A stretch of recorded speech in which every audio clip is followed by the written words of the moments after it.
Salam baik buat sahabat channel Kisah Keramat. Semoga menghibur. Yuk, kita mulai kisah ceritanya. Namaku Dimas, baru pindah ke sebuah kota kecil di Jawa Tengah karena urusan pekerjaan. Karena aku masih sendiri, aku mencari rumah sewa yang tidak terlalu mahal. Setelah seminggu mencari, akhirnya aku menemukan rumah yang cukup besar dengan harga sewa yang sangat murah. Hanya satu masalah, rumah itu berdiri tepat di sebelah masjid tua yang katanya sudah berdiri sejak zaman Belanda. Kenapa rumah sebesar ini bisa murah? Tanyaku waktu itu pada ibu pemilik kontrakan. Dia hanya tersenyum kecut. Orang zaman sekarang banyak yang takut sama cerita-cerita lama, Mas. Padahal rumah ini ya cuma rumah biasa, asal tahu caranya tinggal. Aku tertawa waktu itu. Aku pikir ini cuma cerita iseng warga sekitar. Malam pertama, suasana begitu hening. Tapi sekitar pukul 3 dini hari, aku terbangun. Bukan karena suara, tapi bau. Bau bunga melati yang sangat kuat, seperti disemprotkan langsung di hidungku. Anehnya, bau itu hanya terasa di kamar depan, kamar yang langsung menghadap ke masjid. Aku coba membuka jendela, siapa tahu ada pohon melati. Tapi tak ada. Yang kulihat hanya halaman kosong dan bagian belakang masjid yang gelap gulita. Malam-malam berikutnya, gangguan makin sering terjadi. Ada suara langkah kaki di atas plafon, padahal rumah ini satu lantai. Lampu ruang tengah kadang berkedip sendiri. Dan yang paling sering, suara azan bukan dari masjid. Jam 2 dini hari.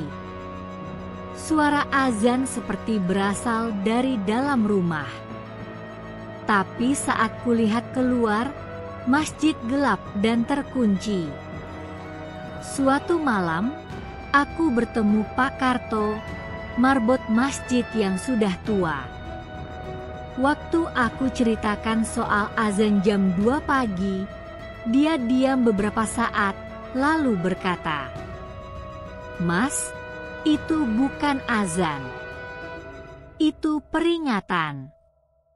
Dulu, sebelum rumah itu dibangun, tanah itu dipakai untuk memakamkan orang-orang yang wafat saat masjid ini pertama kali dibangun. Mereka tidak punya keluarga. Tidak ada yang mendoakan.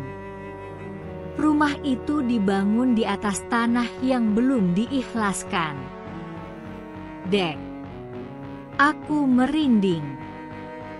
Jadi rumah itu berdiri di atas bekas kuburan? Pak Karto hanya mengangguk. Kalau dengar azan itu lagi, jangan keluar kamar. Dan jangan buka pintu, apapun yang terjadi. Malam itu, seperti biasa aku tidur lebih awal. Tapi jam 2 pagi, suara azan itu terdengar lagi.